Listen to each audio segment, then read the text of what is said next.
Muggy day. Sky's gloomy, air's all wet. Oh, man. At least let me finish my sentence. Ugh. Ugh.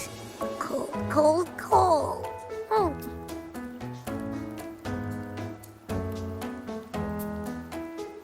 All right. I'm famished. We barely had a bite sprinting all the way here from Ragoona. Whoa! Pinch me! This is a feast and a half!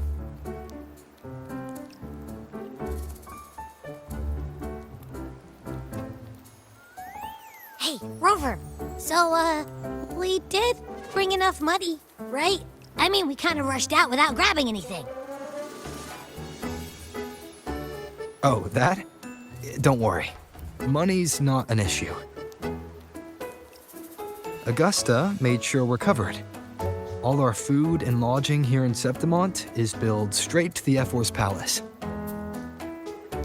But I think the owner might have overdone it a little.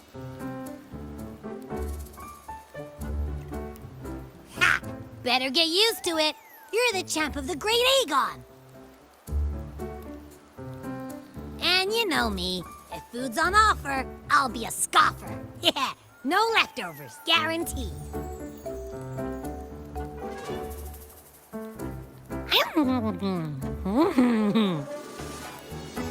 Free stay, free meal. This effort really knows how to treat guests. Maybe we should, hang around a bit longer.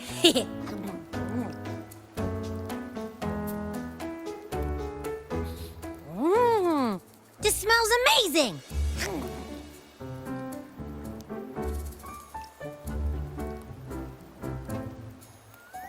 Abby, what do you think Imperator wants me to find? If Cardathia's right, the last clue should be somewhere on the Sanguis Plateaus.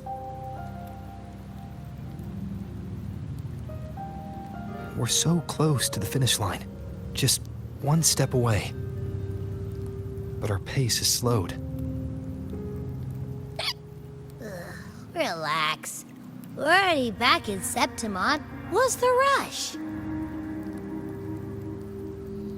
I remember Lupa said there's this weird blight cloud hanging over the Sanguis Plateaus.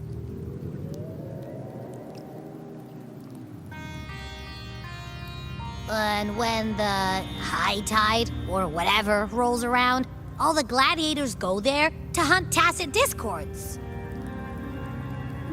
Wait, is the high tide coming up soon? The Aphor's invite did say something about a big hunt. Huh, that reminds me. Aren't we supposed to meet her today?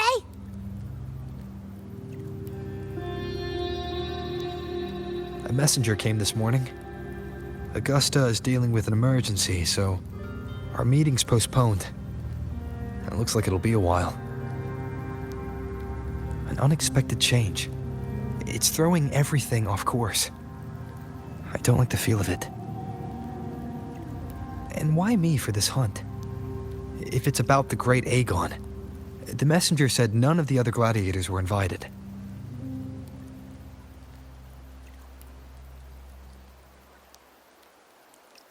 Who knows? Maybe she just wants to test her strength against you. Typical Septimontian, right? You think so? I've only met her a few times, but I doubt she acts on such simple impulses. And as the F4, is she really in a position to do whatever she wants? Guessed from afar, you possess eyes as clear as crystal. But what troubles you so that eyes once bright as the highland sky now darken with rolling clouds?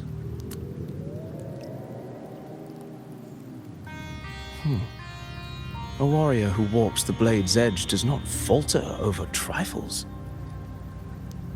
The clouds, if I may guess, are cast from the throne.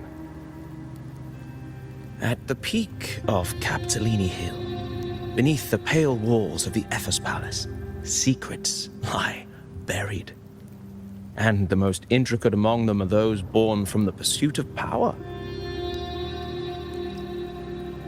Even one as honorable as the Epher must learn when to be ruthless.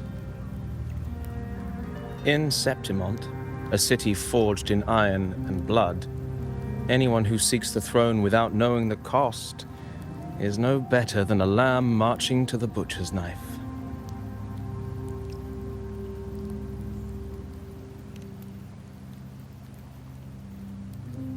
I am Nestor, a traveling poet.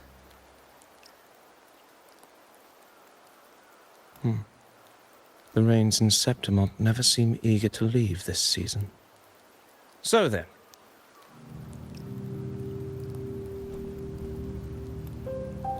If you are curious about the Epher, then allow me to say that nothing would honor me more than to offer even a modest service to the champion of the great Aegon. Wait, how do you know he's the champion? And all that stuff about the F4, too. Oh, your eyes. Were we talking too loud? To see and to hear are but two of the many ways to perceive. Trusting the senses is a habit, a natural expedience, but not the only option. Truth be told, I've been gathering inspiration for my next epic, and its protagonist is none other than Augusta, the Epher of Septimont. That's why I speak of her with some familiarity. I have a feeling your tale with her will soon be written. And knowing more about those who walk alongside you is rarely without its benefits.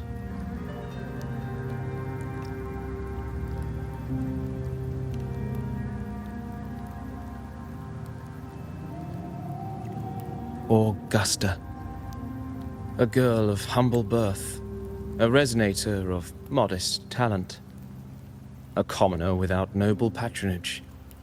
And yet, from the den of wolves that is Septimont City, she rose and eventually claimed her place. Just like the burning sun was once a cloud of dust.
fail enough times, and you might eventually succeed.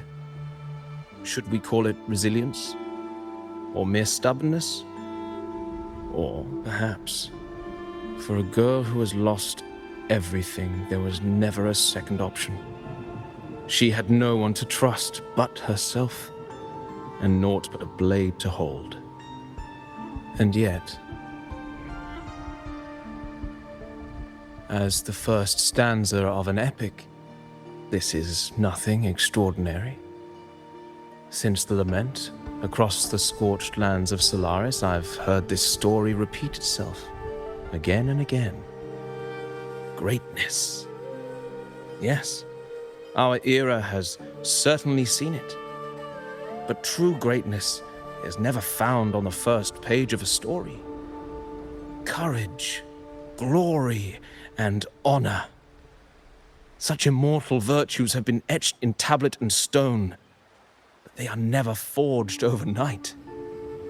Light as a thread, elusive as the wind, they weave themselves into every twist of fate, tangling with every insignificant choice we make. I don't know. It's just unbelievable. The Augusta he's talking about, and the F-4 we saw in the arena. No way they're the same person. A girl far from home, arriving in the city upon Capitolini Hill in pursuit of strength. No title, no status, no wealth. I doubt anyone at the time could have imagined her rising to where she is now. Do you mean Cato? Do you believe Cato handed her that final victory on purpose, and that his scathing words were a test of her resolve? Then Cato must have been an idealist to place his faith in a girl with nothing to her name. Now, why don't we keep this question in mind and see where the story leads us?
merely the rough shape of a short epic.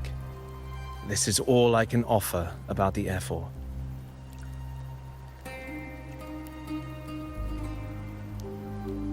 Now, as a listener, what do you make of my narration?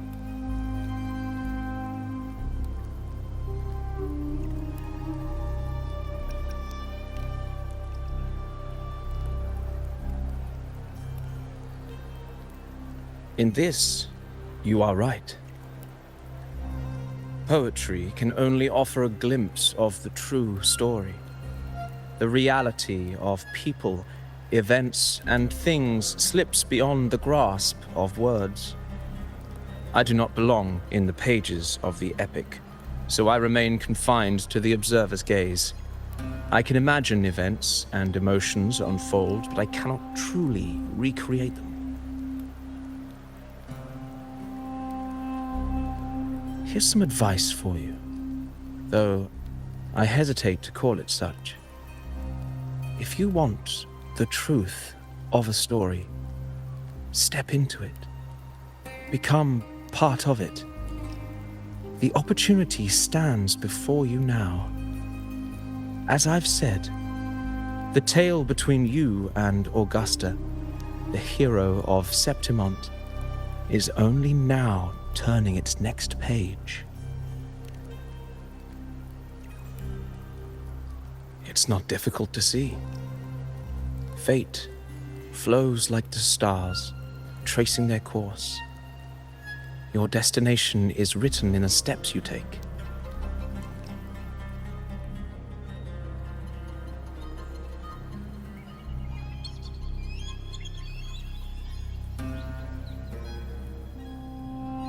The rain is passing. I hear it ceasing its symphony upon the earth.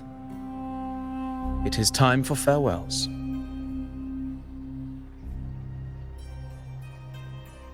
Before I leave, may I ask you one last question? What is it that has lifted Augusta to the seat of power? What is it that makes a ruler?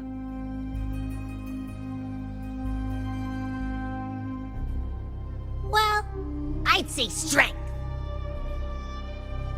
Let's be real. There's no way Augusta could have passed those trials without strength. Rover, what do you think?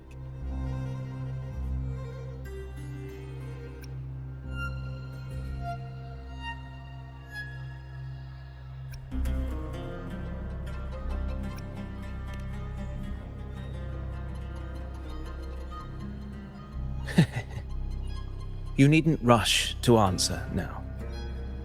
Keep it in mind as you continue your journey. When the final chapter is written, the answer will reveal itself.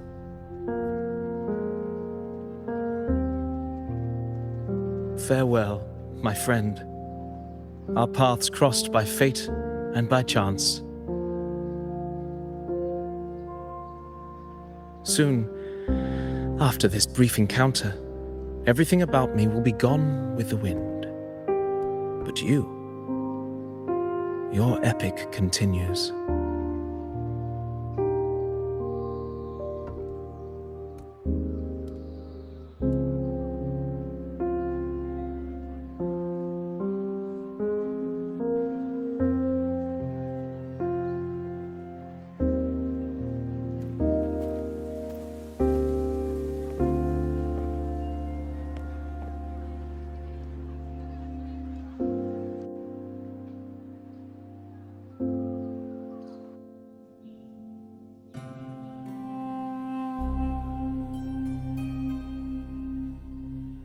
Your Excellency, you have indulged her too much.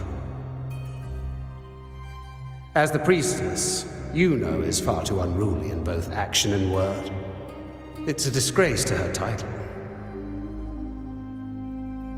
Indeed. She entered the palace unannounced, uninvited, and with no decorum. A blatant affront to the authority of the palace. Same as always. Senators, all she crossed was a doorway. One too insignificant to carry the weight of our authority, or defend anyone's fragile pride. Let us not forget, it is not the walls of Capitolini Hill that command fear. It is my will, my sword, and our relentless conquest. I know your fear. You fear a priestess's voice drowning yours, and a rebel challenging the Senate's rules. But listen well. Power does not bow to sycophants, cowering behind their traditions. If you seek power, then step from the shadows. Face me, and prove yourself worthy.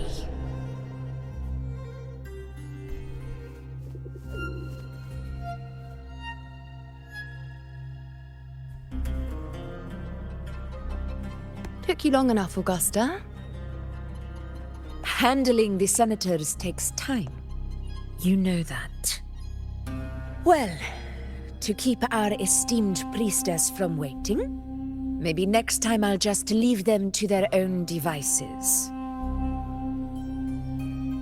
I'll make sure they record every detail of your feat, and relay it word for word to Grandmother Lilibet.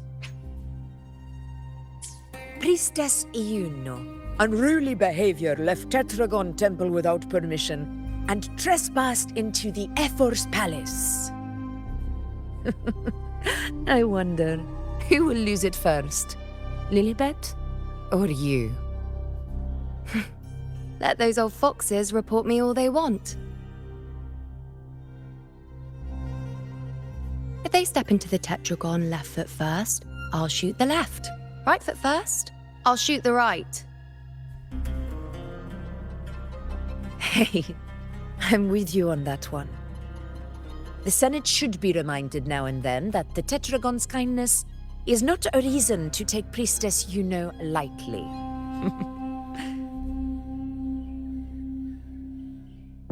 Why didn't you wait there? I had everything handled. We depart for the hunting ground tonight. If anything changed, you could have reached me by my terminal. You didn't need to come all the way here. I want you free of duty until that day arrives. You're overthinking it, Augusta. I'm here to see that person. Grandmother Lilibet said his fate is one of unknowable void. Sounds intriguing enough to make time for.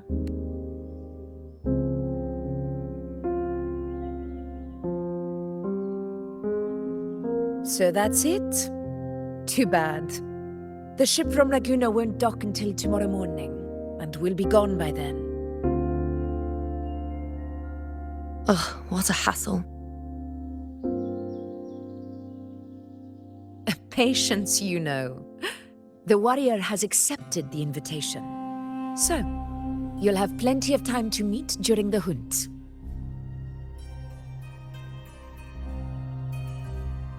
Is there something else you want to say? I read Grandma Lilibet's Book of Prophecies. The hunt and our plan, neither end well.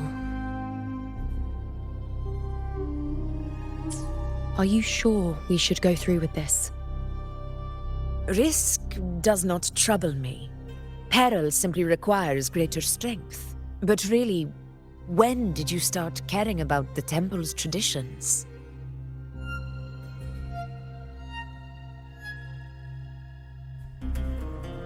O ye faithless of Septimont, the divinity is enraged. Should your ruler defy their will again, doom shall be your fate.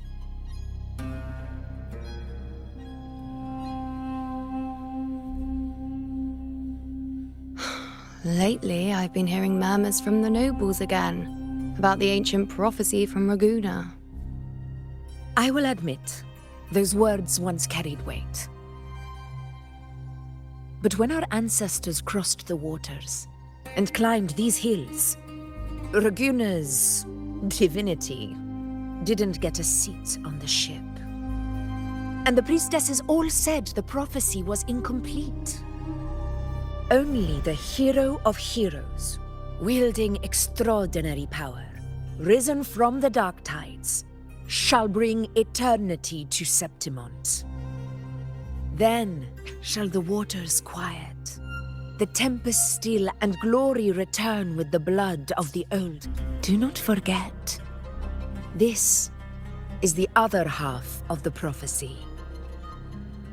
Fabius, Attilius, Valeria, one after another, these heroes have saved Septimont from the brink of ruin. As long as a hero stands, no disaster can break this eternal city. What if this time is different? What if ruin is our fate? Then I will sever that fate with my blade.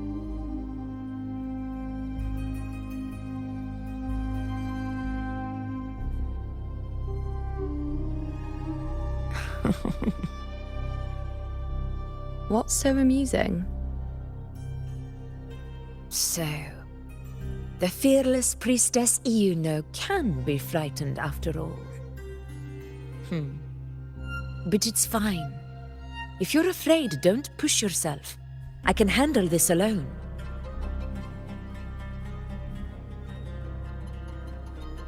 Most revered priestess, wait for me in the temple. I shall return victorious. Frightened. Me? If anything, it's you, trying to shut me out and face it alone. Fine. Go ahead. You'll come back to me sooner or later. That I can't deny. I knew it. So you do need me for this hunt. Thank you. You know.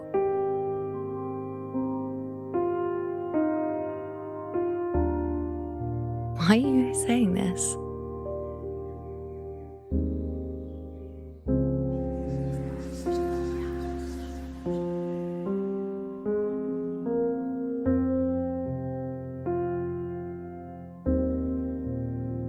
The storm is coming. Come, you know, my friend. The best way to greet a storm is to walk straight into it.